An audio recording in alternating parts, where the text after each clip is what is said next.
네, 인사드리겠습니다. 대한화장품협회의 글로벌 협력실 김경옥 실장입니다.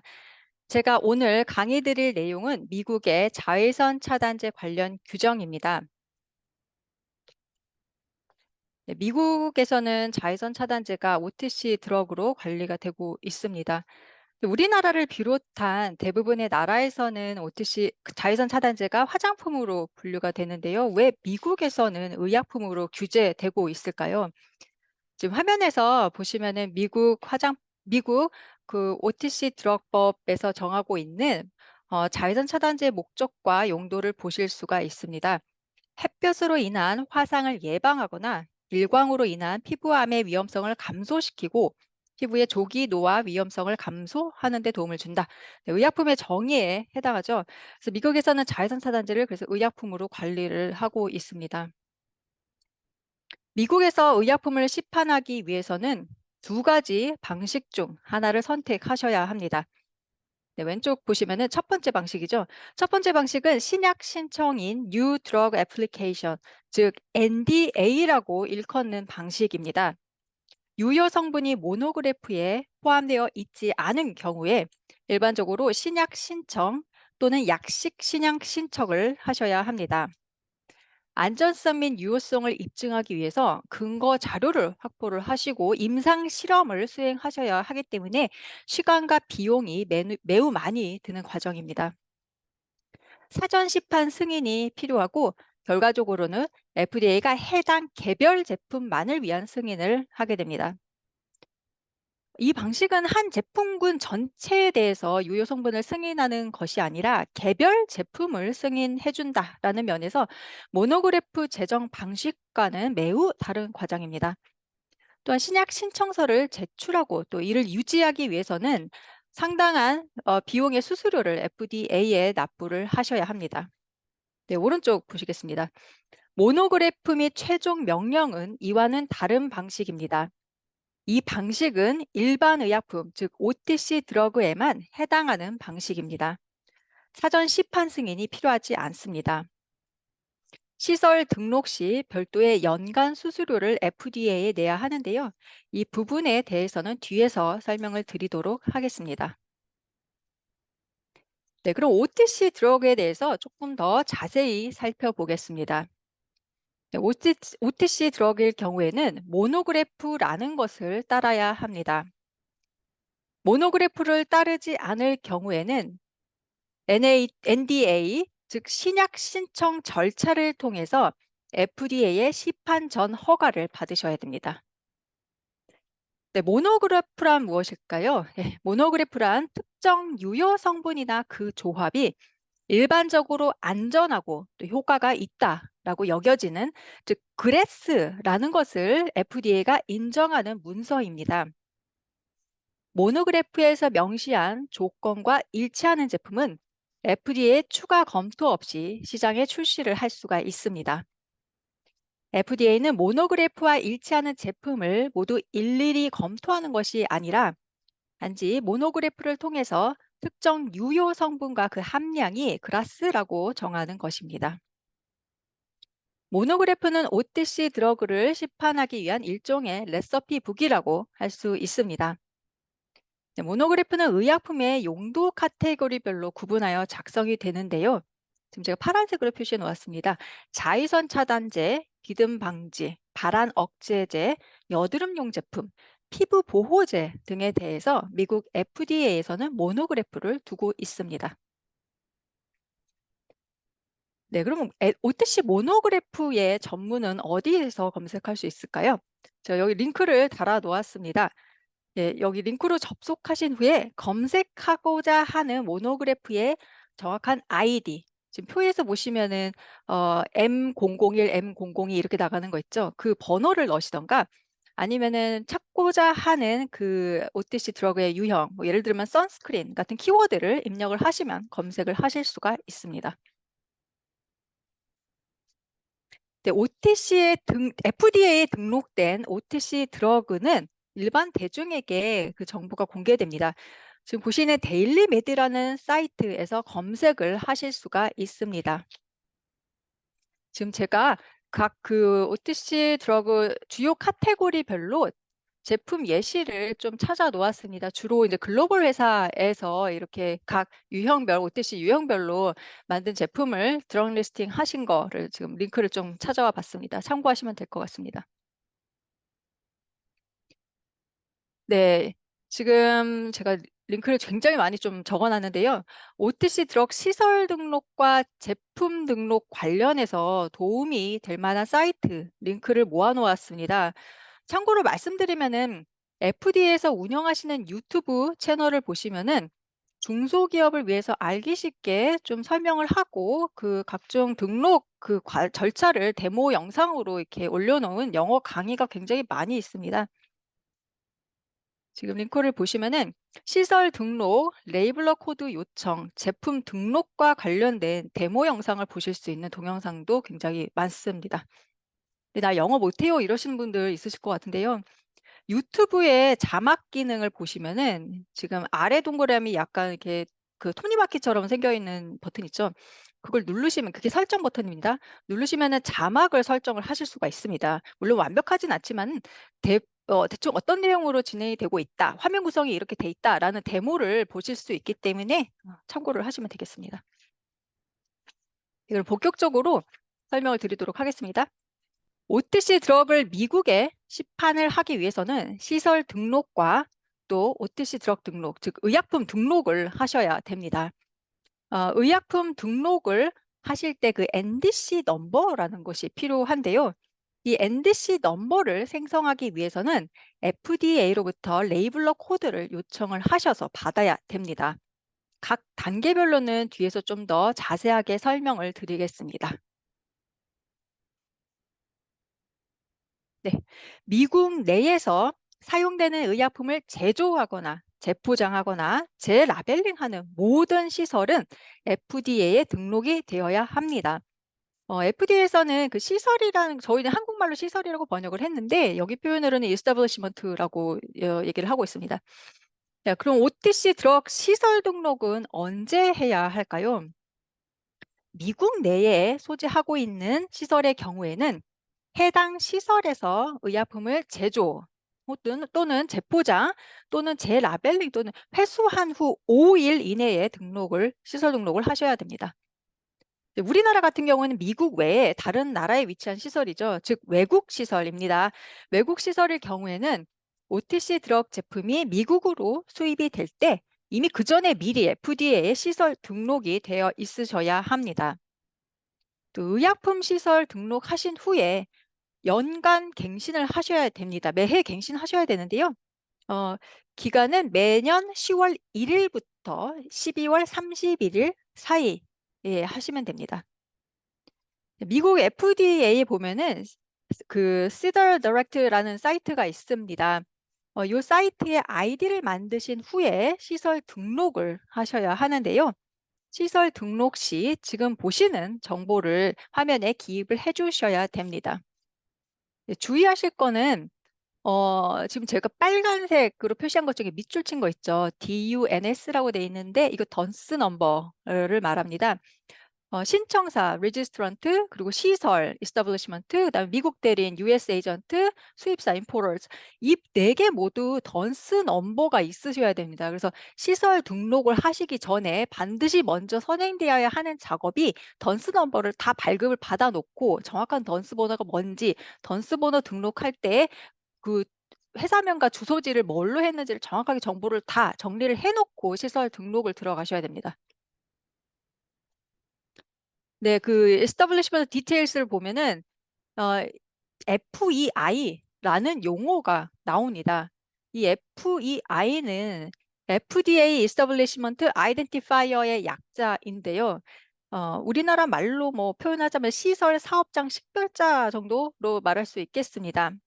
이건 FDA가 그 시설에 대해서 번호를 할당을 해 주는 건데요. 사실 시설 등록하실 때는 FDA 번호를 보통 할당받기 전이기 때문에 공란으로 두시면 됩니다. 나중에 이제 FDA로부터 그 FEI 번호를 신청을 해서 할당을 하나 받게 되시면은 이미 이제 시설 등록해 놓으신 거를 다시 이제 클릭해서 업데이트를 해 주시면 됩니다. FEI 번호를 받으신 후에 다시 그걸 입력을 해서 다시 서브미트를 해주시면 됩니다. 만약 또 모크라 때문에 화장품 시설 등록 번호를 미리 받아놓은 게 있다라고 하면은 또 같은 시설이다라고 하면은 해당 FEI 번호를 그냥 사용을 하시면 된다고 합니다. 네, 요거는 지금 FEI FAQ를 제가 지금 따온 거고요. 신청은 FDA의 이 이메일 주소, 지금 보이는 이메일 주소로 아래 정보를 다 기입을 해서 제출을 해주시면 됩니다. 이메일로 신청서를 이제 신청을 하시는 과정이겠습니다. 네, 다음은 던스 번호에 대해서 조금 설명을 드리겠습니다. 던스 번호는 던스 앤 브래드스트리트라는 회사에서 부여해주는 9자리 식별자입니다. 의약품 시설 등록 시에 그 시설, 그러니까 이스타블리시먼트에 던스 번호를 기입을 하게 돼 있죠. 그러면 FDA 그 사이트에서 자동으로 그 던스 앤 브래드스트리트 시스템 상에 들어가 있는 데이터랑 대조를 합니다, 얘가. 그래서 제출된 정보를 이게 맞는지 아닌지를 검증을 합니다. 검증이 보통 그 FDA 영상에서 설명하실 때는 한 10분 정도 소요된다, 뭐 이렇게 말씀하셨던 것 같아요. 만약 제출 시 제공된 정보가 던스 앤 브래드스트리트의 데이터베이스에 있는 정보와 정확하게 일치하지 않으면은 제출하신 등록이 FDA 접수가 되지가 않습니다. 예, 이러한 경우에 상태값이 submission failed라고 바뀝니다. 이때는 당황하지 마시고 정확한 던스 번호가 뭐냐, 그걸 던스 앤 브래드스트리트 사이트에 가시던지 이제 그거를 받은 의뢰를 한 쪽에 문의를 해보셔서 정확한 정보를 알아내신 후에 수정을 이쪽에서 시설 등록할 때 여기 화면에서 수정을 해주시면 되겠습니다. 던스본에 이상이 없을 경우에, 즉 던스 번호를 정확하게, 그리고 그 던스 번호를 신청할 때 제출하신 회사명, 주소, 이런 여러 가지 정보들이 정확하게 매칭이 됐을 경우에는 시설 등록 완료에 약 10일 정도 소요된다고 합니다. 하지만 이제 문제가 던스 번호 부여받는데 시간이 오래 걸릴 수 있다는 거죠. 던스 번호 부여받는데 FDA 가이던스에 이렇게 나와 있더라고요. 45 영업일 이상 소요될 수도 있다. 그래서 자외선 차단제를 미국으로 선적을 하시고자 하는 경우에는 이 시설 등록하는 절차 시기가 던스 번호 45일, 그다음에 시설 등록 10일, 뭐 이렇게도 최장 이렇게 걸릴 수가 있다라는 거를 좀 염두를 해줘야 되고요. 우리는 이제 미국 입장에서 수입 제품이기 때문에 그 제품 OTC 드럭에 대한 드럭 리스팅, 그러니까 제품 등록도 그 전에 미리 돼 있으셔야 됩니다. 그러니까 굉장히 좀 시간을 여유롭게 많이 그 계산을 하시고 미리 준비를 하셔야겠습니다. 네, 시설 등록을 하실 때 US 에이전트의 던스 번호를 비롯해서 그 미국 대리인에 대한 정보를 기입을 화면상에 하셔야 됩니다. US 에이전트란 뭘까요? US 에이전트는 미국에 거주하거나 미국의 사업체를 유지하고 있으며 실제로 미국에 있어야 됩니다. 소지하고 있어야 됩니다. US 에이전트가 하는 역할이 중요한데요.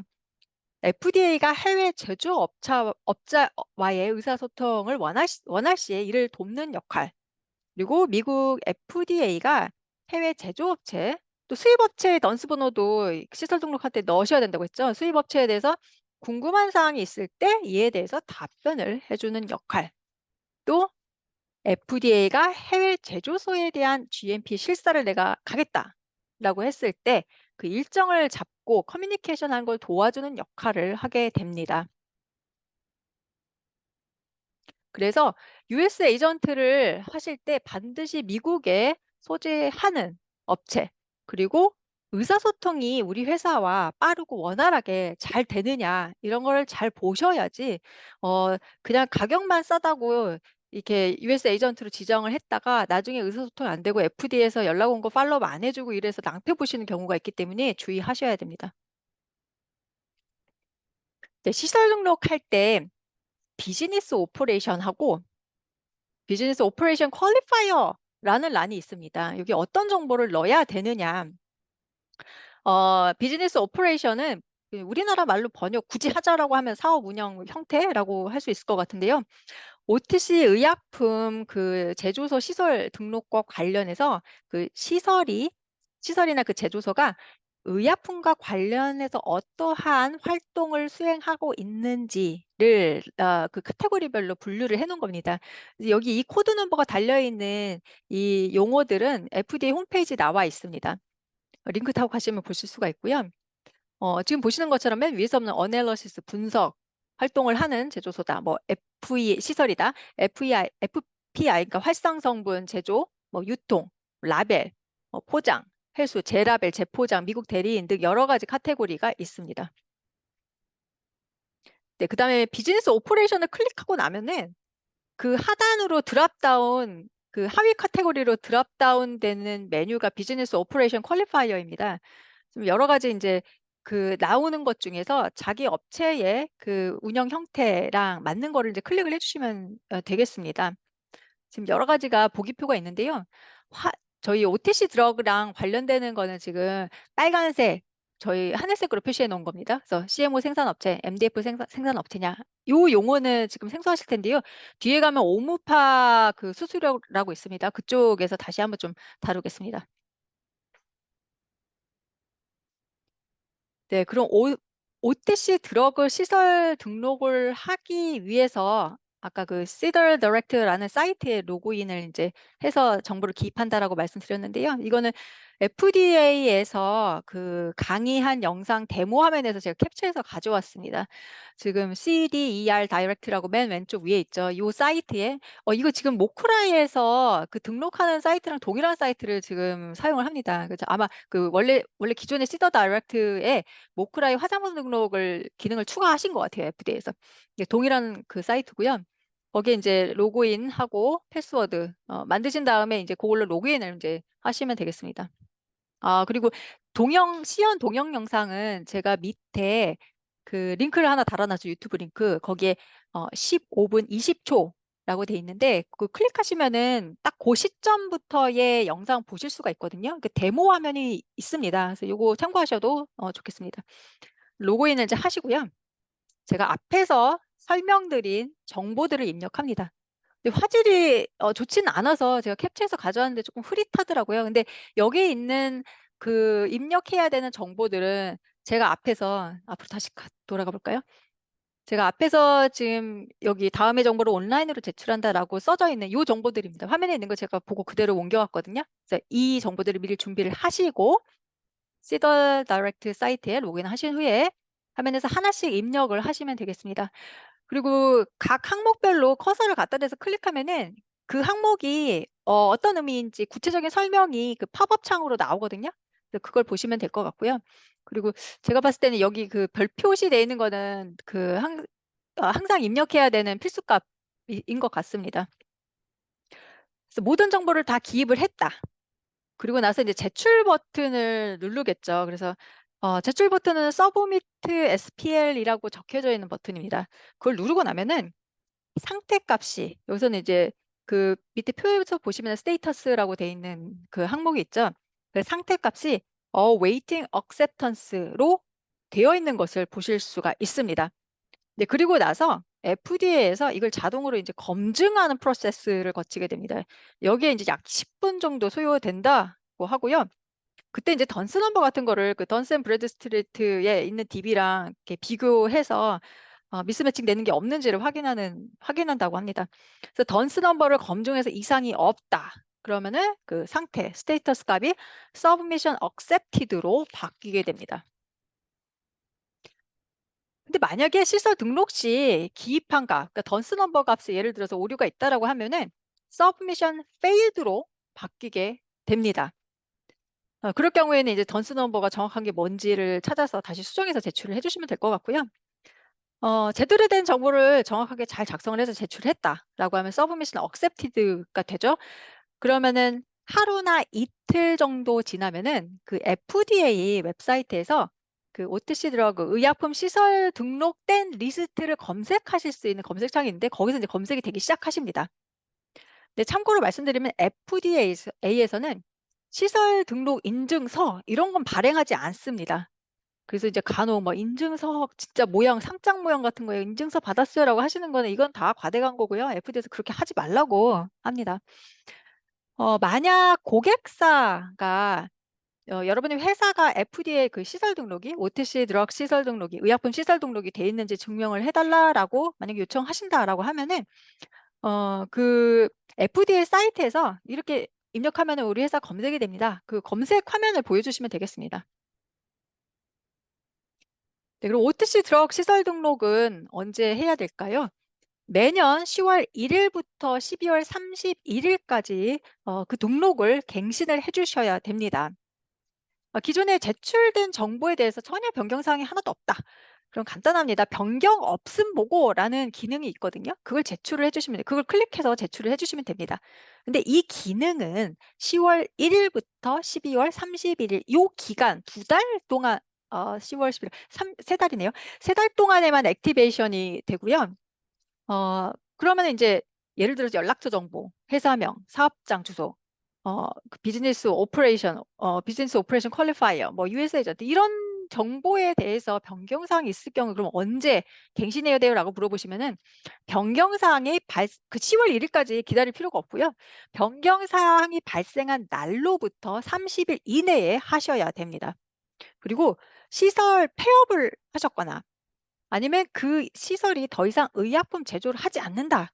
이러한 경우에는 또 로그인 하셔서 시설 등록을 30일 이내에 취소를 해주셔야 됩니다. 지금 다큐멘트 타입이라고 지금 제가 오른쪽 밑에 약간 주황색 박스에 적어놨죠. 그래서 Establishment Legislation, 그다음에 No Change Notification. 이거는 10월 1일부터 12월 31일 그 사이에 먹히는 버튼이고요. 그다음에 만약에 시설을 아예 다 삭제를 하겠다, 드러내겠다. 그러면은 Deregistration 버튼인데 이거는 전체 데이터가 다 삭제가 돼버리는 거기 때문에 조금 조심하셔야 됩니다. 그리고 Out of Business Notification은 이제 시설 문 닫았다 이런 거고요. 다음 페이지로 넘어가서 이제 말씀드리면은 시설 등록이 면제가 되는 경우도 있는데요. 지금 보시는 것처럼 판매형이 아닌 경우 그리고 어, 비활성 성분 제조하는 경우 이런 경우에는 시설 등록이 면제가 됩니다. 네, FDA에서는 등록이 완료된 의약품 시설에 대해서 정보를 검색할 수 있습니다. FDA 사이트에서. 여기서 공개되는 정보는 회사명, FEI 넘버, 던스 넘버, 그 다음에 비즈니스 오퍼레이션, 사업 운영 형태, 그리고 주소, 시설 등록이 언제까지 유효하냐 이런 정보를 보실 수가 있습니다. 지금까지 첫 번째 단계 시설 등록에 대해서 설명을 드렸고요. 두 번째 단계 레이블러 코드로 넘어가도록 하겠습니다. 레이블러 코드는 이게 이제 드럭 리스팅 하려면은 NDC 넘버라는 거를 넣어야 되거든요. 그 NDC 넘버가 내셔널 드럭 코드라고 해서 국가 의약품 코드입니다. 근데 이 코드를 만들기 위해서는 그 맨 앞에 지금 오른쪽에 제가 그림을 하나 따서 붙였죠. 1, 2, 3, 4, 5라고 돼 있는 그 레이블러 코드. 이거는 FDA 신청해서 FDA가 부여를 해주는 겁니다. 그래서 이 레이블러 코드를 먼저 받고 나서 두 번째 세그먼트, 세 번째 세그먼트는 각각 이제 프로덕트 코드, 패키지 코드라고 해서 이거는 회사에서 자기들이 어떤 본인들이 정한 규칙에 따라서 부여를 그냥 하시면 됩니다. 근데 앞에는 레이블러 코드는 FDA 신청해서 이제 받는 거고요. FDA에서 OTC 관련 기업을 식별하기 위해서 부여하는 고유 코드 번호라고 생각하시면 됩니다.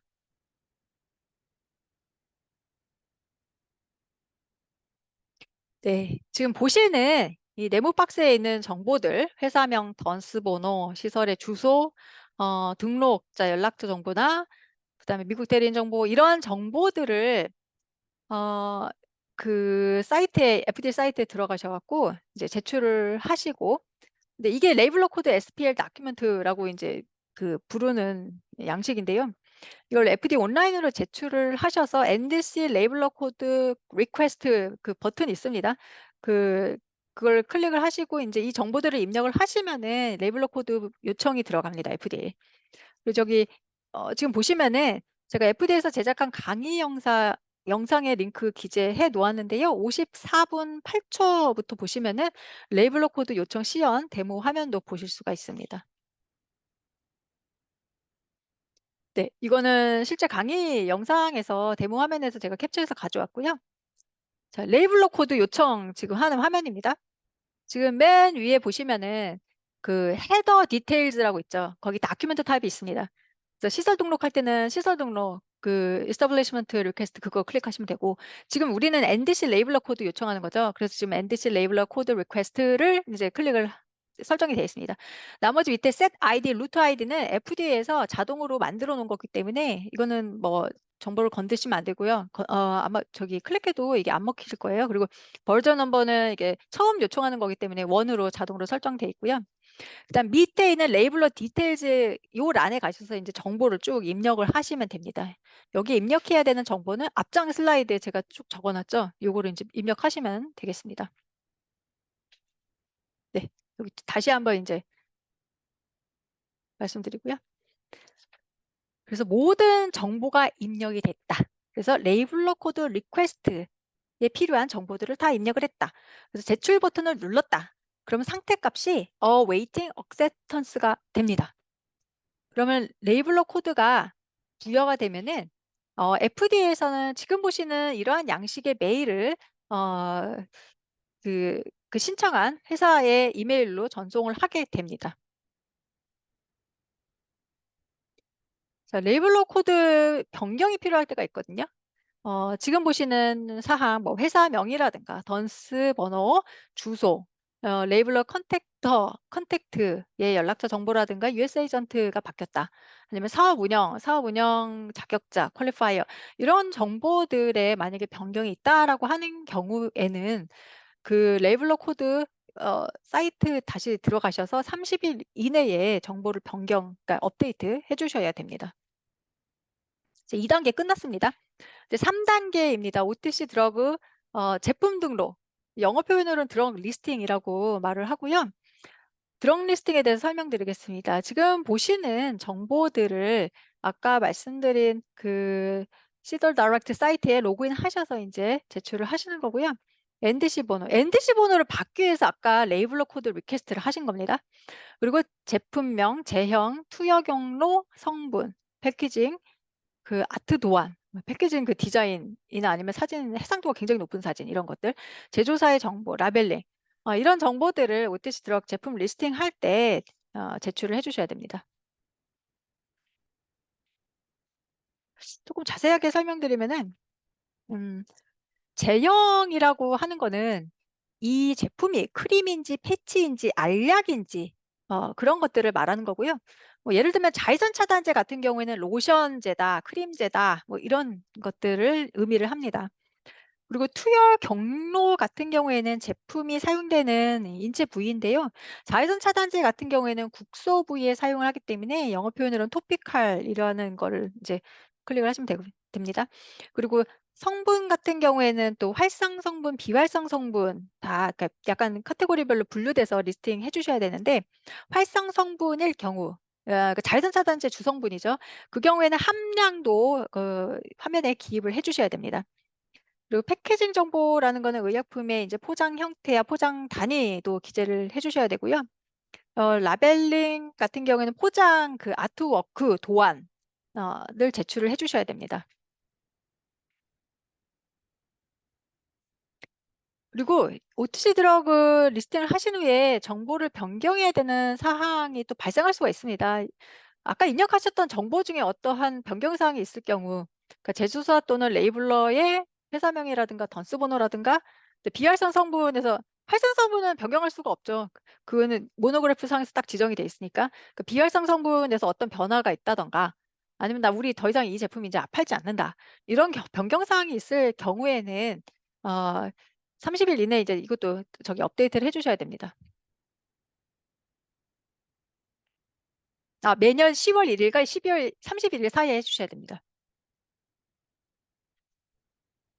네, FDA에 등록된 OTC 드럭 제품은 그 데일리 메드라고 불리는 사이트에서 그 정보가 공개가 됩니다.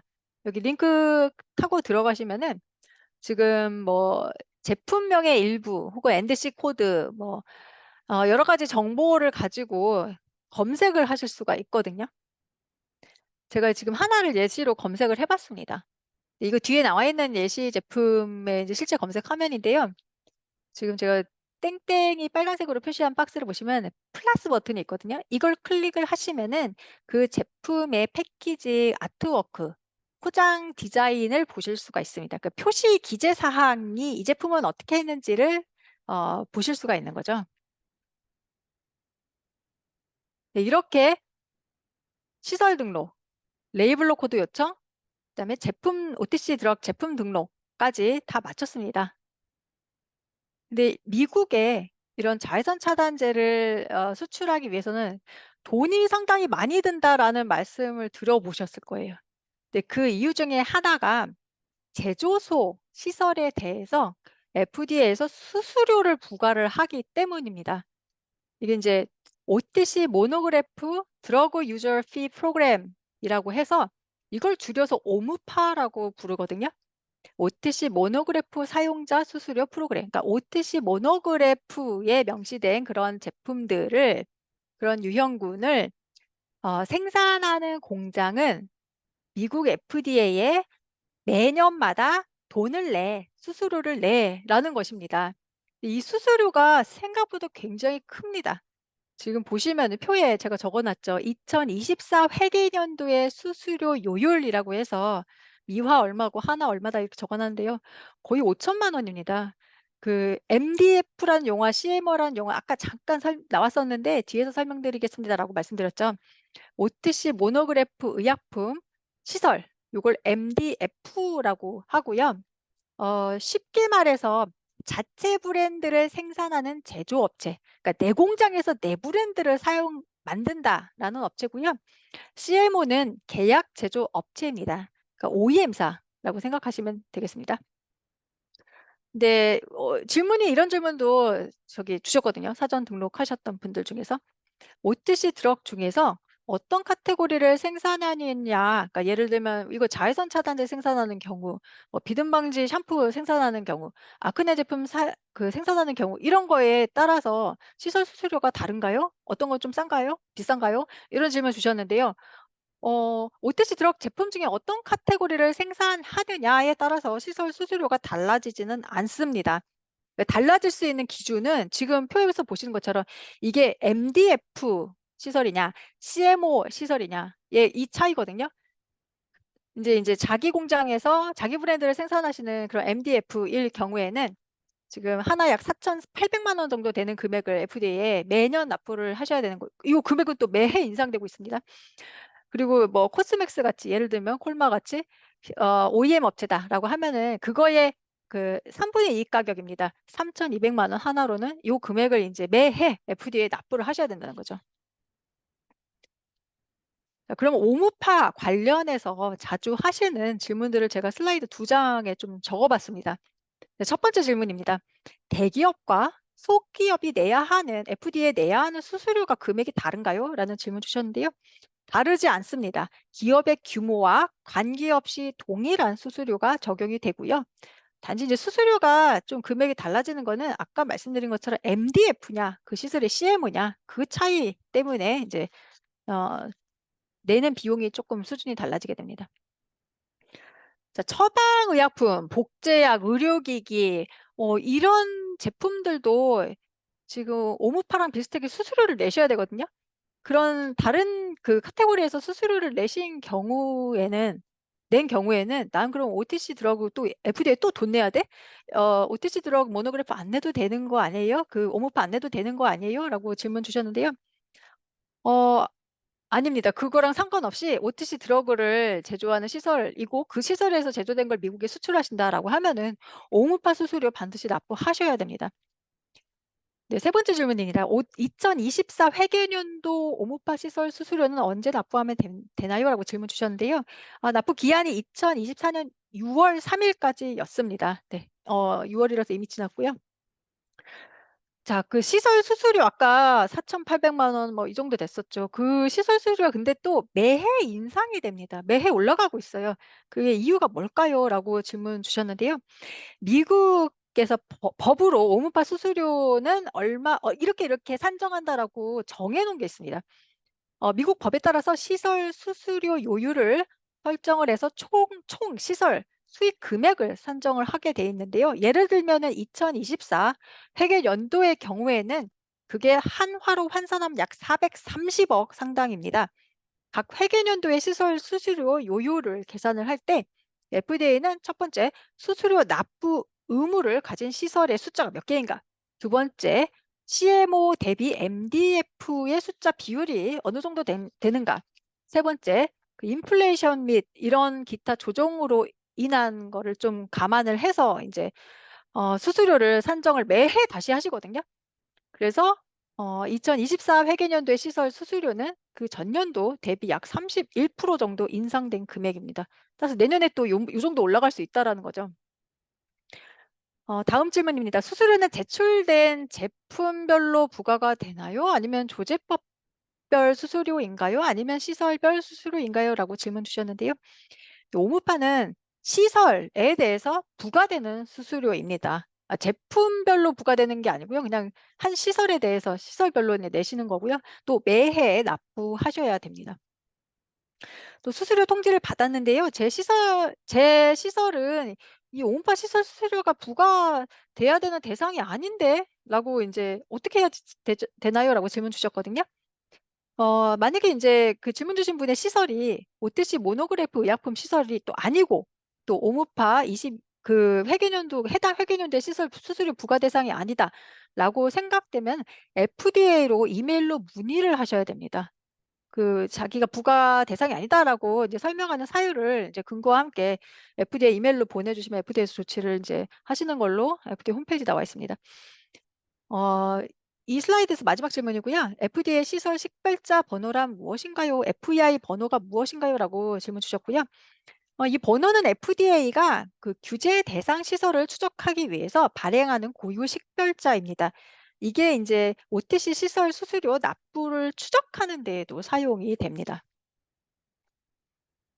자, OTC 수출 안 했어요. 근데 공장 등록은 그냥 해 놨거든요.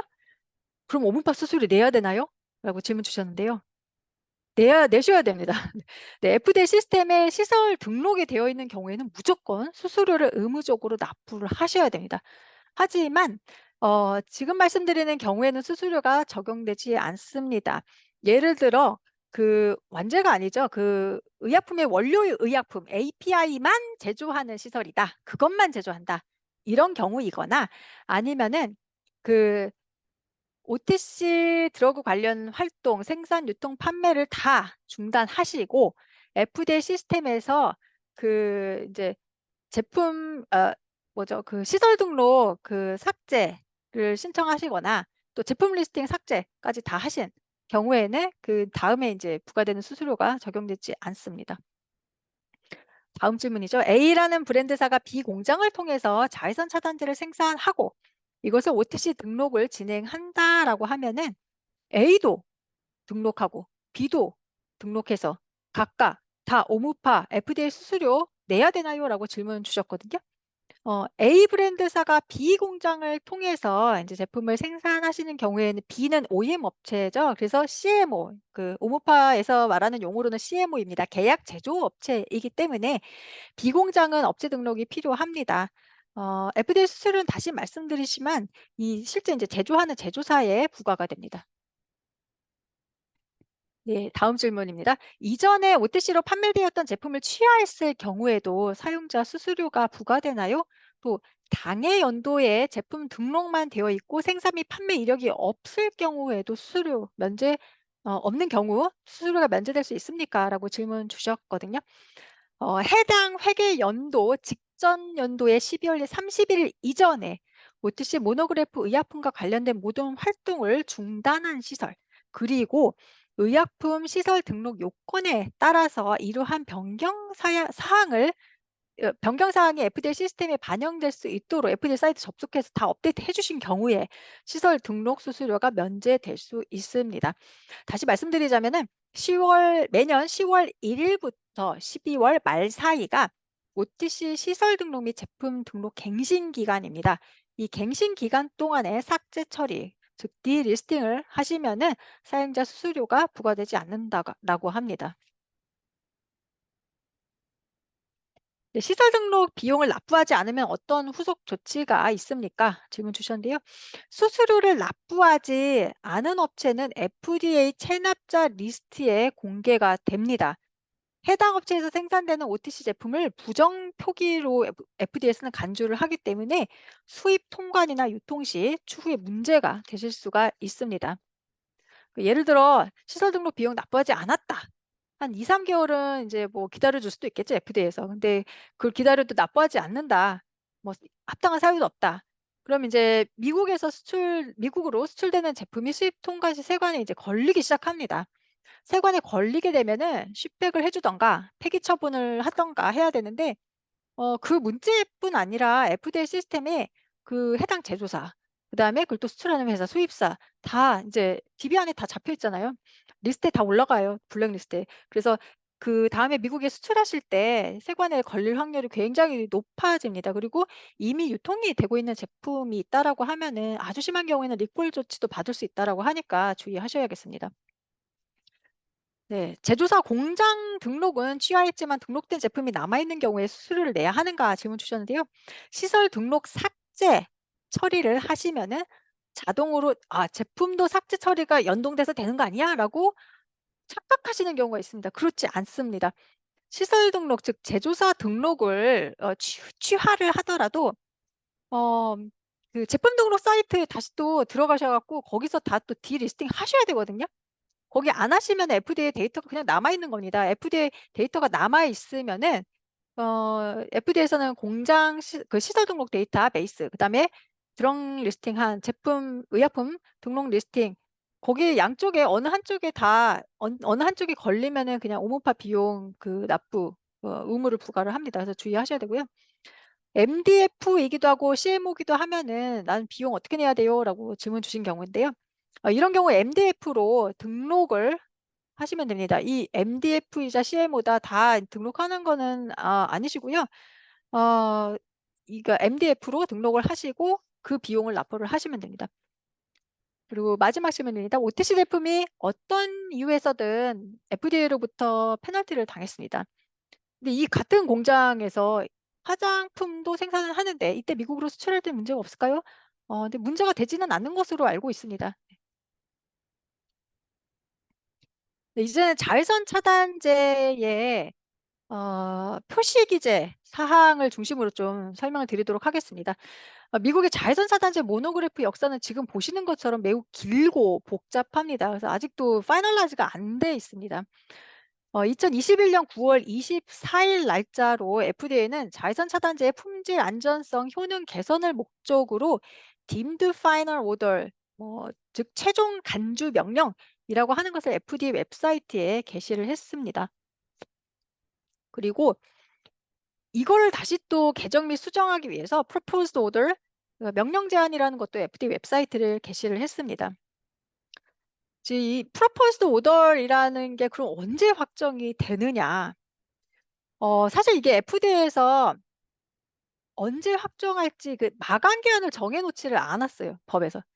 그래서 이제 언제 원래는 사실 이미 인제 파이널라이즈가 돼야 하는 타임라인인데 지금 뭐 코로나 때문에 다른 여타 이유 모크라 뭐 이런 것 때문에 지금 계속 딜레이 되는 것 같습니다. 그리고 또 미국 화장품 협회를 비롯해서 주요 글로벌사에서 그 자외선 차단제 유효 성분에 대한 안전성 데이터를 계속 막 만들고 있고 뭐 이렇게 실험하는 데 몇 년이 걸린다. 그래서 "쪼끔 이걸 기다려 달라."라고 FDA 얘기를 하고 있기 때문에 지금 계속 딜레이되어 있는 상황입니다. 다만 인제 최종 명령이 이제 발표되는 경우에는 이게 인제 파이널라이즈 되는 경우에는 공포 후 1 년부터 그 해당 내용이 인제 시행이 돼야 합니다. 그렇게 되면은 인제 글라스에 해당하지 않는 성분은 반드시 시장에서 인제 철수가 되어야 되는데 이때 단 그 유예를 둘 수가 있습니다, FDA에서. 근데 유예를 만약에 받은 성분이다라고 하면은 계속 시장에 좀 남아 있을 수는 있다고 합니다. 여기에 관련된 내용은 저희가 별도 웨비나로 한번 개최를 했습니다. 그래서 링크를 저희 유튜브 대한화장품협회 채널 들어가시면은 자외선 차단제 관련해서 이렇게 저희가 미국 히스토리랑 지금 프로포즈드 오더에 대한 그 포커싱해서 강의를 한 게 있거든요. 그걸 좀 참고를 해 보시면 되겠습니다. 네. 다음은 자외선 차단제 라벨링에 대해서 인제 말씀을 드릴 텐데요. 지금 자외선 차단제 라벨에 반드시 표시해야 하는 필수 사항을 하나씩 좀 설명을 간단하게 드리겠습니다. 첫 번째는 제품의 식별명입니다.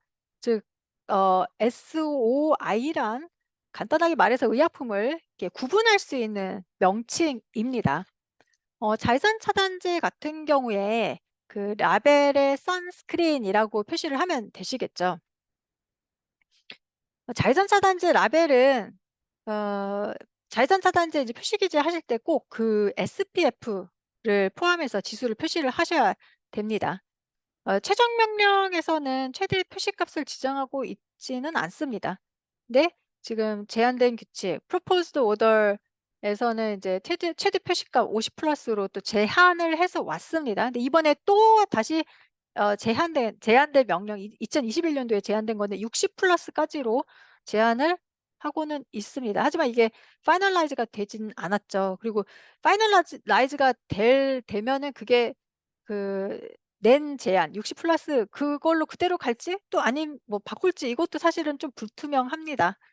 그리고 내수성 시험 절차를 통과한 제품군은 40분 내수성 있다, 뭐 80분 내수성 있다 이런 거를 표시를 하실 수가 있습니다. FDA의 자외선 차단 시험법은 사실 이제 ISO나 이런 거하고는 조금 다른 면이 있습니다. 질문 주신 것 중에 자외선 차단제 미국 수출용 제품에 대해서 자외선 차단 지수 시험을 반드시 미국 내에 시험 기관에서 해야 될 필요가 있냐라고 질문을 주신 사례가 있습니다.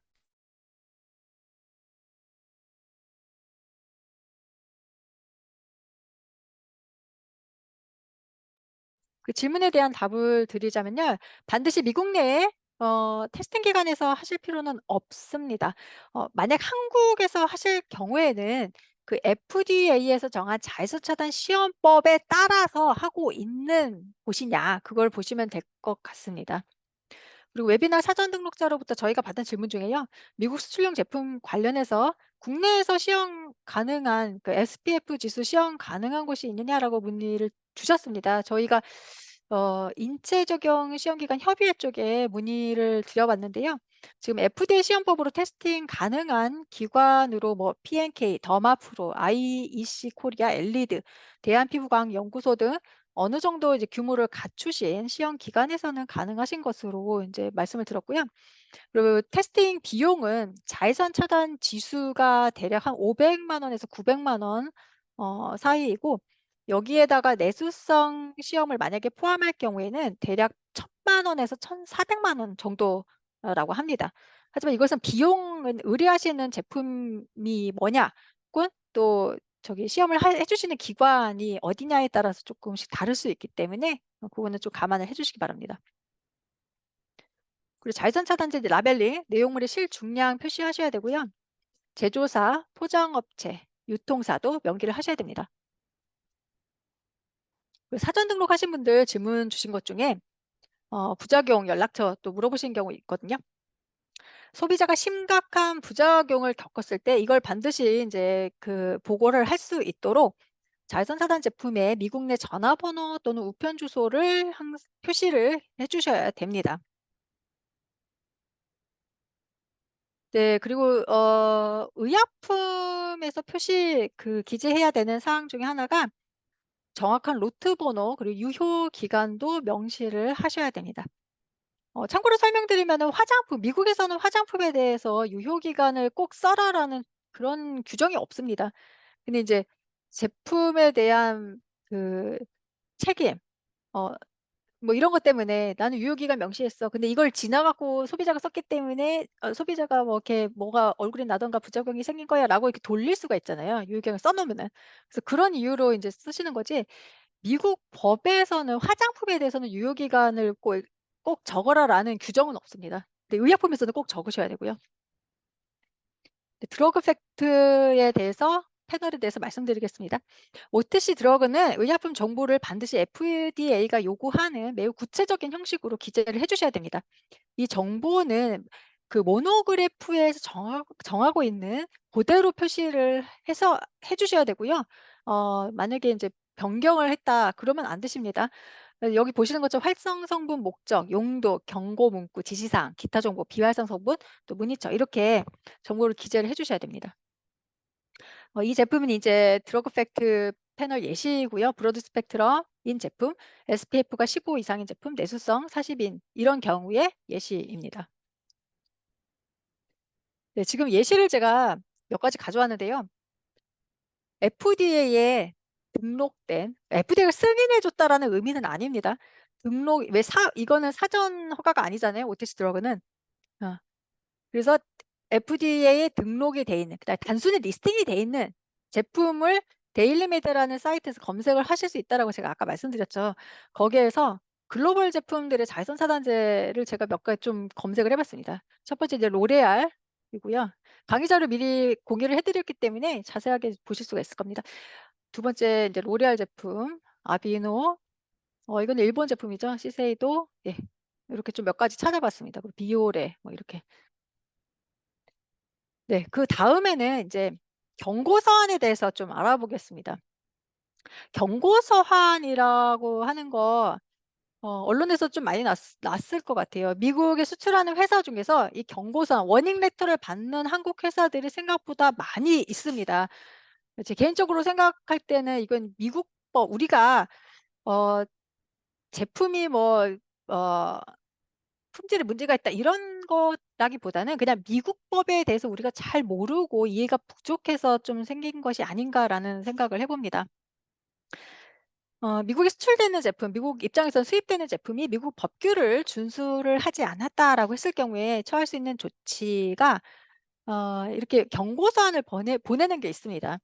근데 경고 서한을 보낼 때는 그러니까 FDA 실사를 꼭 가야만 경고 서한을 보내나요?"라고 하는데 실사 가지 않고도 경고 서한 다 보내고요.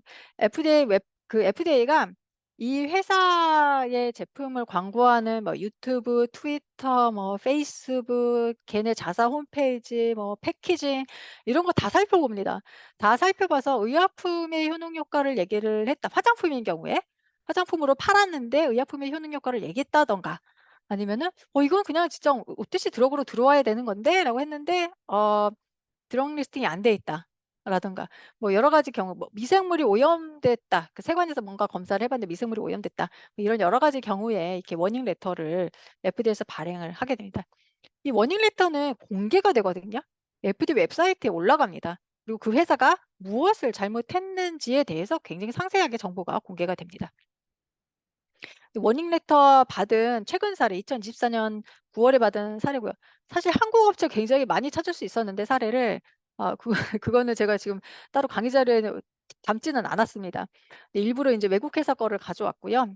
지금 보시면은 손소독제 제품을 미국에 수출하는데 여러 가지 문제가 있어서 걸렸던 회사의 예시를 가져왔습니다.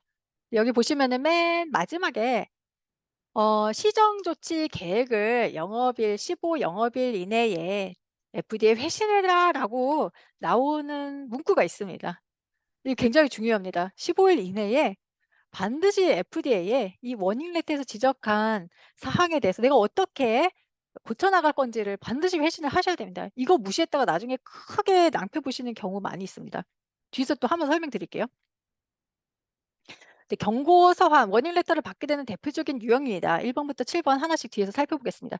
첫 번째는 화장품으로 미국에서 판매를 하고 있는 제품인데 표시 광고를 보니까 유튜브, 페이스북 이런 데 광고하는 걸 보니까 '얘 완전히 의약품이네.'라고 하는 제품입니다.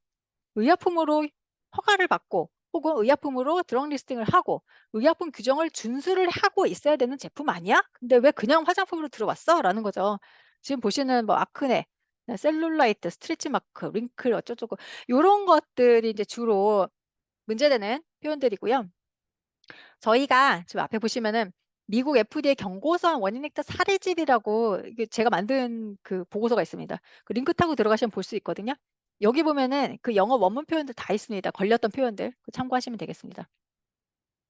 네, 두 번째는 색소 규정을 위반한 경우입니다. 이거 화장품에서 굉장히 많이 빈번하게 일어나는 위반 사례이고요. FDA는 다른 건 몰라도 배합 금지 성분은 사실 10 개도 안 되잖아요. 근데 색소 관련해서 굉장히 엄격하게 규율하고 규제를 관리를 하고 있습니다. 그래서 여기 보시는 자, 색소가 첨가된 제품을 미국에 시판하기 전에 주의해야 할 사항 요 세 가지를 반드시 좀 명심을 하셔야 되겠습니다. 이건 예시고요. 자, 미생물이 오염될 경우에도 워닝 레터 나갑니다. 의료기기로 팔아야 된다. 근데 화장품으로 그냥 팔았다. 이것도 워닝 레터 받고요. 이렇게 또 거짓말 친 거 뭐 "고치겠습니다."라고 해 놓고 나중에 다시 팔로우업해서 다 검사를 해 보니까 안 고쳤어. 네. 그리고 요것도 안전성 및 라벨링 그 뭐죠? 표시 기재 사항 중에서 인제 사용 부위 같은 거를 좀 이상하게 적어 놓은 거. 그리고 지금 저희는 OTC 드러그, 자외선 차단제 이런 의약품에 해당하는 지금 강의를 드리고 있잖아요. 그 유형 7 번이 굉장히 명심하셔야 됩니다. 의약품 GMP를 준수하지 않은 경우에 워닝 레터가 나가게 됩니다. 네. 그럼 수입 경보라는 거에 대해서 좀 말씀을 드리겠습니다. 네, 미국 법규를 준수를 하지 않고 있다라는 것을 FDA가 발견을 했습니다. 그럼 그다음에 할 수 있는 조치가 수입 경보입니다. 임포트 얼럿이라고 하는데 이거 굉장히 무섭습니다. 미국에 수출을 할 수가 없습니다, 이거 받으면은. 그래서 이 상황에 처해지지 않도록 미리 조심하시고 주의하시고 FDA와 소통하시고 액션을 취하셔야 됩니다. 그럼 이 DWP라는 게 뭐냐라는 거를 좀 설명을 드려야 되는데요. 이거는 Detention Without Physical Examination 이라고 해서 물리적으로 어떤 검사, 시험 검사를 하지 않고도 그냥 겉보기만으로도 "야 너 문제 있는 제품 문제 있는 회사에서 나온 제품이잖아. 얘 야 여기 세관 통관시키지 마. 억류해 놔."라고 하는 거죠. 그리고 FDA가 만약에 그 제품이 DWP가 걸린 회사 제품이다. 이렇게 됐다라고 하면은 아 "DWP에 처해야겠다."라고 하면은 일단 노티스 오브 액션이라는 거를 발행을 합니다. 이거는 어 여러 번 말하자면은 이제 괘씸죄인 거죠. 그 약간 한 번 정도 뭐 표시 기재 사항을 쪼끔 틀리게 했다. 그 미국 법을 정말 잘 몰라서 뭐 그랬다. 그런 거는 아까 워닝 레터를 받을 수는 있습니다. 근데 워닝 레터 받고 나서 15일 이내에 저희 정말 죄송한데 미국에서 정말 처음 수출하는 거라서 표시 기재 사항을 어떻게 해야 하는지 잘 몰랐어요. 그래서 저희가 이번에 공부를 많이 했고 그다음에 이렇게 스티커 라벨링 다 처리해서 다 고쳤습니다. 아니면은 못 고친 거는 언제까지 완료하겠습니다. 이런 식으로 FDA에 회신 레터를 보내면 그거는 금방 해소가 되거든요. 근데 무시해요. 그리고 FDA 아무 반응도 안 보내요. 계속 물건 보내요. 근데 FDA에서 뭐라고 했는데도 계속 그래. 그러면 인제 그게 쌓이면서 나중에 FDA에서는 "걔네 회사가 만든 건 아예 세관에서 통과를 시키지 마. 임포트 리퓨절 시켜." 근데 그 임포트 리퓨절도 몇 번 이제 누적이 되면은 이게 DWP로 넘어가거든요. 근데 여기 지금 보시는 것처럼 FDA가 직접 제품 검사를 하지 않고도 제품 못 들어가게 미국으로 못 들어가게 보류시키는 거죠. 요거는 지금 FDA 홈페이지에서 이 DWP를 받은 회사들 명단이 다 뜹니다. 뭐 코스메틱스로 카테고리 분류해서 볼 수도 있고요. 국가별로도 검색해서 또 볼 수가 있습니다. 임포트 얼랏에는 여러 가지 이유에 따른 여러 가지 형태가 있고 번호가 또 개별 고유 번호가 있습니다. 자외선 차단제 같은 경우에 많이 걸리는 임포트 얼랏 번호가 66-40 번이거든요. 근데 이걸 내용을 보시면은 GMP를 준수하지 의약품 GMP를 준수하지 않은 회사에서 나온 의약품일 경우에 이 수익 경보 66-40을 받게 됩니다. 웹이나 사전 등록하신 분들 중에 "야 임폴터라 6640에 걸렸는데 여기에서 빠져나오기 위해서는 이걸 해제하기 위해서는 어떻게 해야 하나요?"라고 질문 주신 분 계셨거든요. 지금부터 좀 자세히 설명을 드리도록 하겠습니다. DWP 이꼬르 레드리스트라고 보시면 돼요. 네 FDA에서는 레드리스트라고 하는데 우리로 치면 그냥 블랙리스트라고 생각하시면 됩니다. 자, 적색 리스트에 올라가게 되면 DWP에 처해지시는데요. 해당 제조소에서 만든 제품을 더 이상 미국에 수출을 할 수가 없게 됩니다. DWP에서 빠져나오려면 그럼 어떻게 해야 되느냐? 지금 제가 그 영어 원문을 가져다가 이렇게 붙여 놨는데요.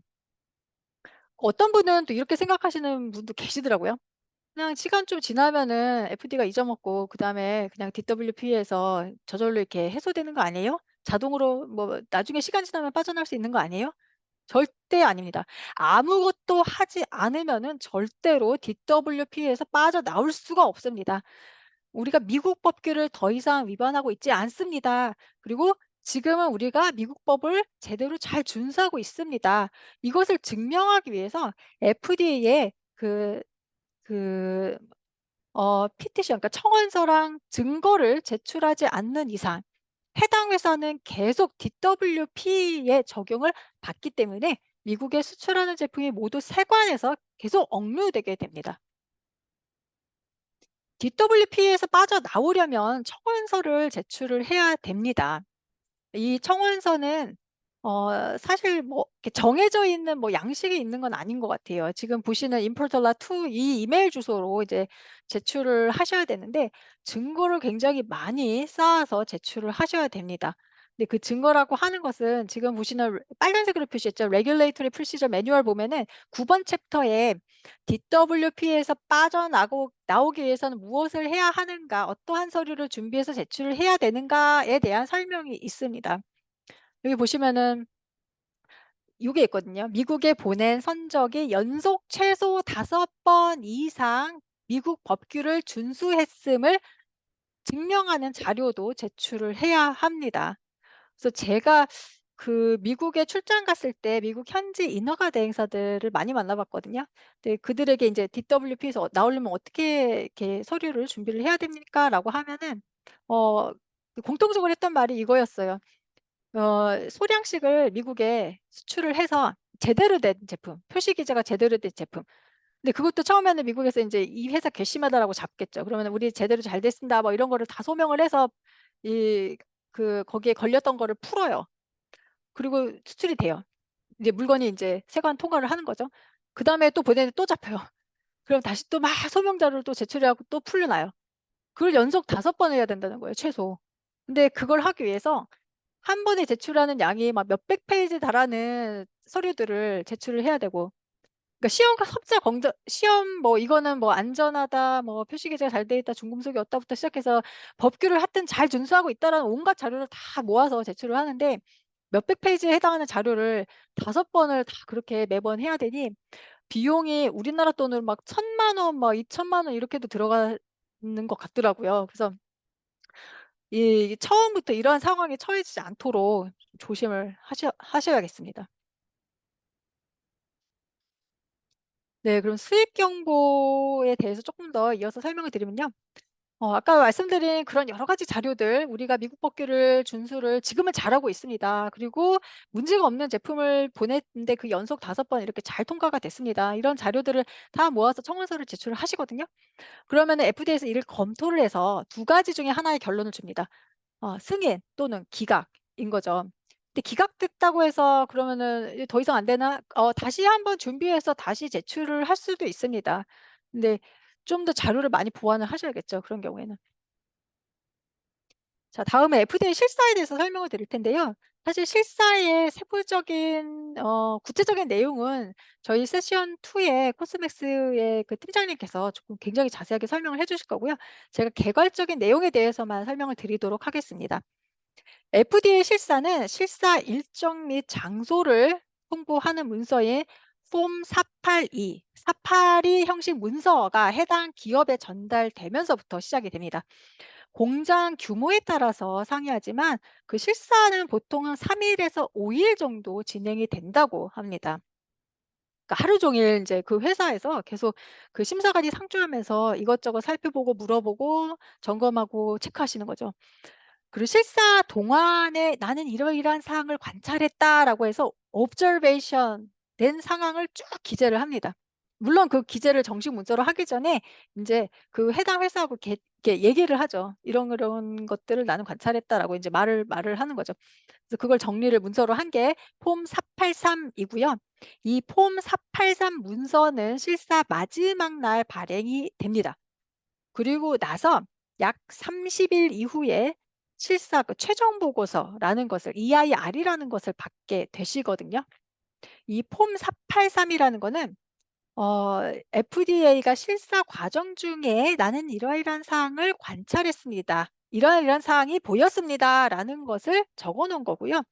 이 폼 483을 그 회사가 이제 받고 나면은 중요합니다. 15 영업일 이내에 반드시 FDA 답변서를 제출을 하셔야 됩니다. 이 답변서가 제출되면은 FDA가 그 답변서에 내용된 사항과 그 자기가 관찰한 사항, FDA 심사관이 관찰한 사항을 이제 종합적으로 검토하고 판단을 해서 실사 등급을 정합니다. 그리고 등급이 기재된 최종 실사 보고서를 인제 주시게 되는 거죠. 이 최종 실사 보고서에는 등급이 3 가지가 있거든요. 그 3 가지 등급은 NAI 이건 특별한 위반 사항이 없다. 이거 합격이다. 문제 없네. 잘하고 있네. 이고요. VAI는 이건 뭐 회사에서 계획을 세워서 조금씩 조금씩 잘 고쳐 나가면 되겠다. 네가 어떻게 시정할지 고쳐 나갈지 보완할지 플랜만 잘 세워. 그리고 FDA한테 보고해. 그리고 나는 정기적으로 네가 그 플랜을 잘 쫓아서 하고 있는지를 계속 팔로우해서 지켜보고 있을 거야라는 내용입니다. 맨 마지막에 이게 위험한 건데요. OAI입니다. 이거는 그 실사라는 것이 사실은 공장을 실사하는 거니까 GMP를 보는 거거든요. 그 의약품 GMP, 커런트 GMP라고 해서 CGMP입니다. 화장품 코스메틱 아니고요. 이거 헷갈리시는 분들도 의외로 계시더라고요. CGMP가 화장품 GMP가 아니라 커런트 GMP 의약품 GMP입니다. 그 GMP를 위반한 그 스코프나 뭐 정도가 굉장히 좀 심각한 경우 이런 경우에는 실사 결과 등급을 OAI라는 걸 줍니다. 그냥 부적격이라고 보시면 돼요. 그래서 워닝 레터 나갈 수 있습니다. 조심하셔야 됩니다. 네. 여기 보시면은 지금 설명드린 거를 도표로 좀 정리를 해 봤거든요. 요게 좀 보시기가 쉽죠. FDA 심사를 받은 후에 FDA가 관찰한 사항을 쭉 문서로 정리해서 483 문서를 회사에 줍니다. 그리고 그 회사는 답변서를 제출을 하죠.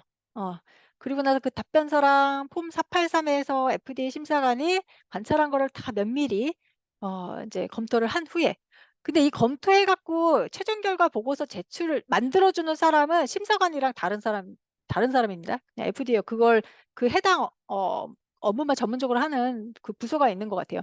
그래서 결과 보고서를 내주고 그 결과 보고서의 심사 등급이 이 3 가지 중에 하나로 기재가 됩니다. NAI는 합격, 잘하고 있네. VAI는 어 쪼끔 열심히 해서 고쳐 나가면 되겠어. OAI는 너 문제 있다. 그래서 워닝 레터 인제 보내겠다 이거죠. 근데 이제 OAI를 받은 경우에 재실사를 한참 인제 막 열심히 고치고 나서 재실사를 나오는 경우도 있습니다. 이거는 FDA 실사와 관련해서 도움이 되는 웹사이트 링크 주소를 제가 인제 쭉 적어 놓은 거고요. 그 빨간색으로 보시면은 데이터 대시보드라는 게 있거든요. FDA의 그 인스펙션 관련된 통계 자료는 이 데이터 대시보드 사이트에 올라가 있습니다. 근데 막 너무 세밀한 자료가 올라가 있는 건 아니고요. 그 기밀도 있을 수 있고 하기 때문에 그걸 약간 통계 처리를 해서 이제 올려 놓는 것으로 알고 있습니다. 네. 여기 뭐 심사 매뉴얼 뭐 이런 FDA 심사 매뉴얼 이런 것도 있고요. 여기 챕터 보시면은 5.9.1에 이제 화장품 실사, 5.10.1에 드러그 그 의약품 실사 내용이 있습니다. FDA 심사관이 인제 자주 요청하는 서류 예시고요. 요거는 뒤에 세션 2 에서 저희 코스맥스 팀장님께서 굉장히 자세하게 다시 또 설명 주시겠습니다. 네 지금부터는 이제 표가 쭉 보일 텐데요. 지금 제가 표를 많이 인제 가져다가 붙여 놨죠. 요 표는 어떤 표냐. FDA 심사관이 GMP 심사를 하고 나서 의약품 GMP 심사를 하고 나서 폼 483 에다가 인제 observation을 적잖아요. "난 이런 이 회사에 이러이러한 면을 관찰했습니다." 관찰이 됐습니다. 근데 그게 다 문제점인 거죠 말하자면은. 뭐 "절차가 서면으로 뭐 되어 있지 않다." "뭐가 부족하다." "서면으로 절차가 뭐 되어 있지 않다." 뭐 그다음 뭐죠? 뭐 "청소 뭐 위생 이런 것들이 뭐 유지 이런 것들이 잘 안 돼 있다." 지금 보시면 프리퀀시라는 것이 그게 지적받은 빈도인데 빈도가 높은 순서대로 지금 sorting이 되어 있습니다. 그래서 요런 걸 보면은 회사들이 공통적으로 많이 지적받는 사항, 그러니까 '이런 거구나. 문제가 있다.'라고 인제 지적받은 기업들이 '이러한 문제점을 공통적으로 가지고 있구나.'라는 것을 보실 수가 있습니다.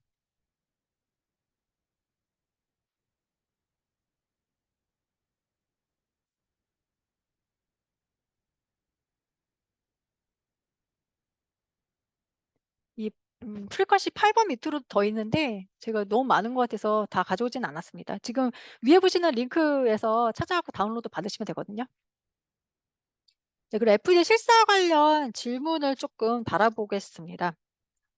"어떤 기준에 따라서 FDA 실사 대상 기업 리스트가 정해집니까?"라고 질문 주셨는데요. FDA는 의약품 제조소를 여러 위험 요소를 기준으로 순위를 매기고 또 점검 우선순위를 결정을 합니다.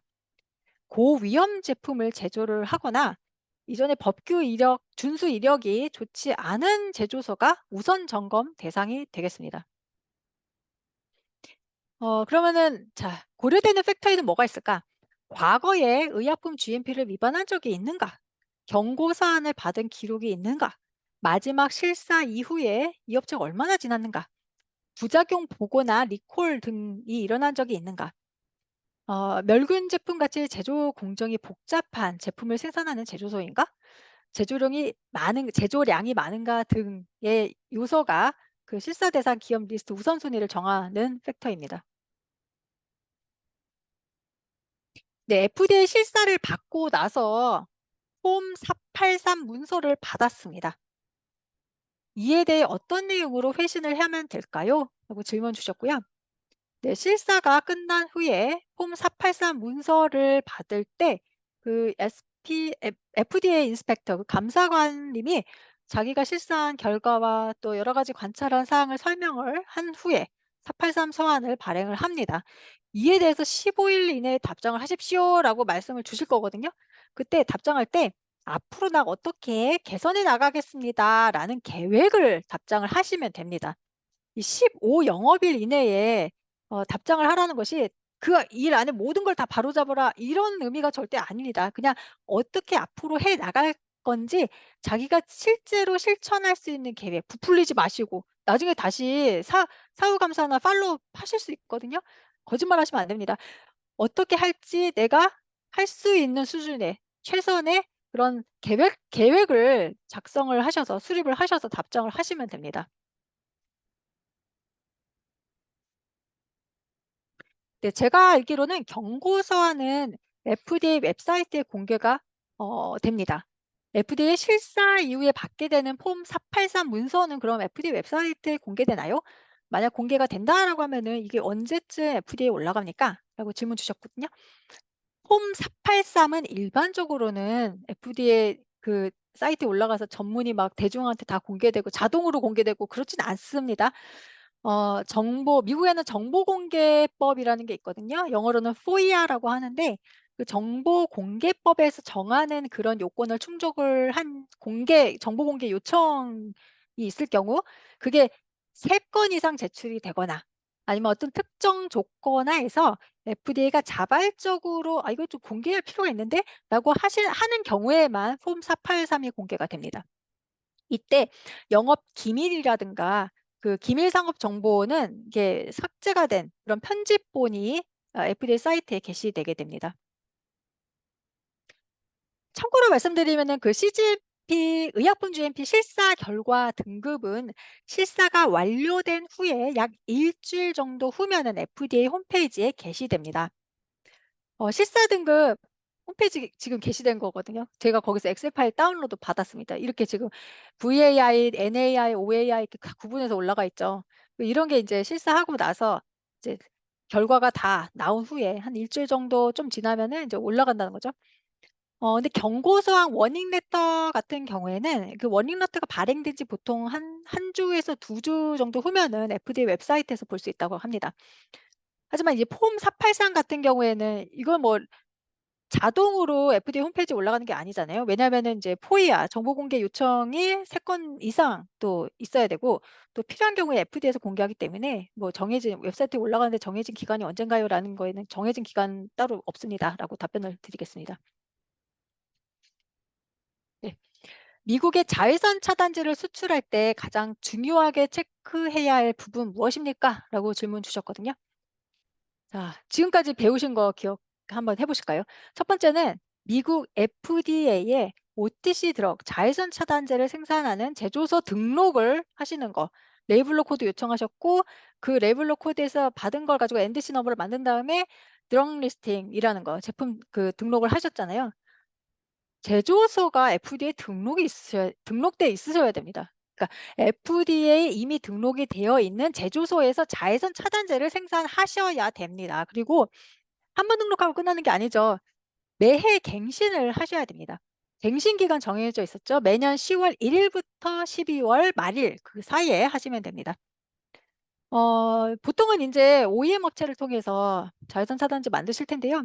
그 CMO 오무파에서 얘기하는 그 계약 제조업체, OEM 업체 CMO를 통해서 자외선 차단제를 제조하시는 경우에는 그 CMO가 미국의 의약품 GMP를 잘 준수를 하고 있는지를 잘 파악을 하고 계셔야 됩니다.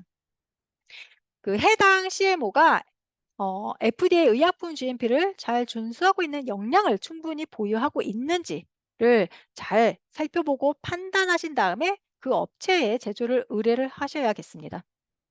또 그 CMO가 어 미국 FDA로부터 혹시 워닝 레터 혹은 임포트 얼라 수입 경보 같은 걸 받은 적은 없는가?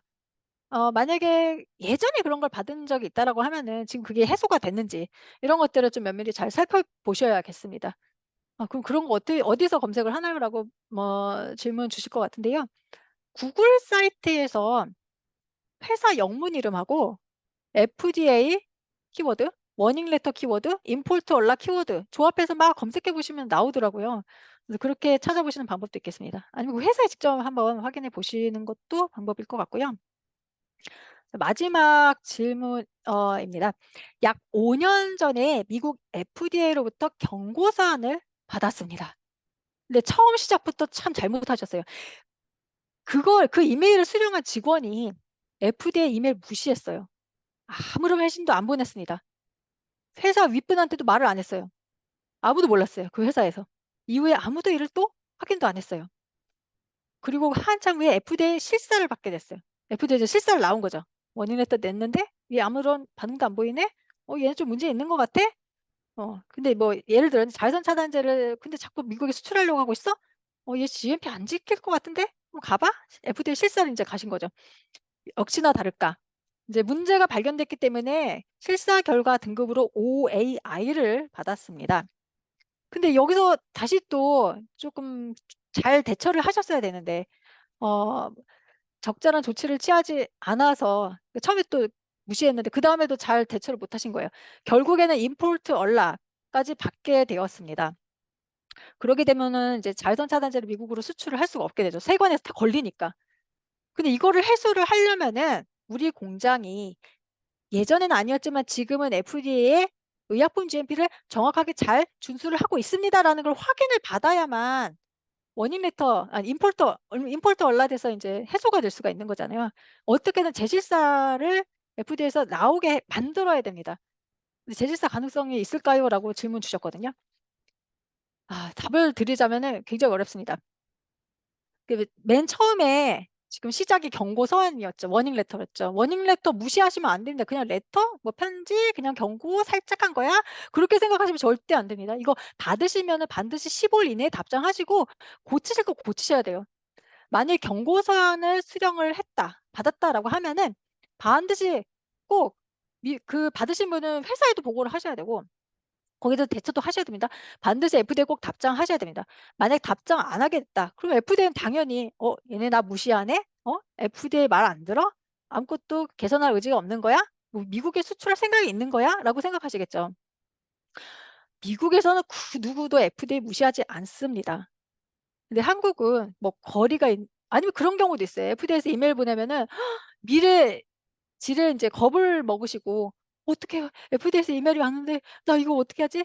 그냥 두고 가만히 있을까?" 어떤 분은 그거 받고 퇴사하시고 다른 회사로 가신 경우도 있었어요, 어떻게 대처할지 몰라서. 근데 그러시면 안 되고 반드시 15일 이내에 어떤 답장이든 꼭 하셔야 되거든요. 커뮤니케이션이 굉장히 중요합니다. 완벽하지 않더라도 답장을 FD에 보내는 게 안 보내는 것보다 보내는 게 훨씬 낫고요.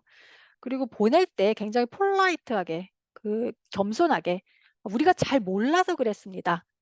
FDA에서 지도 감독해 주시면 우리가 충분히 그걸 수용하고 고쳐 나가고 개선하겠습니다."라는 의지를 이메일을 통해서 편지를 통해서 보여주셔야 돼요.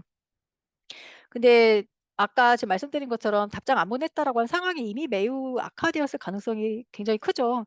다시 대화를 시도해 볼 수 있지만 먼저 굉장히 겸손하게 또 사과를 해야 되고요. 또 당시에 왜 적시에 답변을 못 했는지에 대해서도 납득할 만한 이유로 명확히 설명하시는 것이 굉장히 중요합니다. 또 미국에서 이 사업을 미국에서 그런 OTC 드럭에 대한 사업을 이어가고 싶으시다면은 이렇게 만약에 인제 임포터 연락 걸려 갖고 "수출이 좀 어려운 상황이다."라는 기업들은 이런 과정을 다 거쳐서 그걸 다 푸셔야 돼요. 안 그러면은 방법이 미국 안에 있는 공장을 하나 인수를 하시든가 아니면 새로운 공장을 주소지가 완전히 다른 새로운 공장을 지으시든가는 방법밖에는 없을 것 같습니다.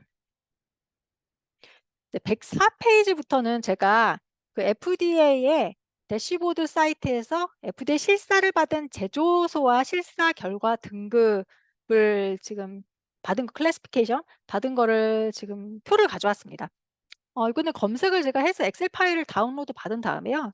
프로덕트 타입이 드럭으로 돼 있는 것만 추린 표입니다. 그리고 표를 보시면은 2000 뭐 아주 옛날 것도 있거든요. 근데 2000 제가 18 년도까지만 잘라서 지금 가져온 겁니다. 그래서 보시면은 빨간색으로 표시되어 있는 거가 실사를 받았는데 OAI 등급이 나왔다. 부적격이 나왔다라는 거죠. 이런 업체들은 지금 임포트 얼럿을 받았거나 받을 가능성이 굉장히 높다라고 보시면 됩니다. 네. 네, 이상으로 경청해 주셔서 감사합니다. 저 오늘 세션 1의 강의는 이렇게 끝내고요. 저희 한 10분 정도 휴식 시간 가진 후에 두 번째 세션 FDA의 실사 사례에 대해서 강의를 코스맥스에서 해 주시겠습니다.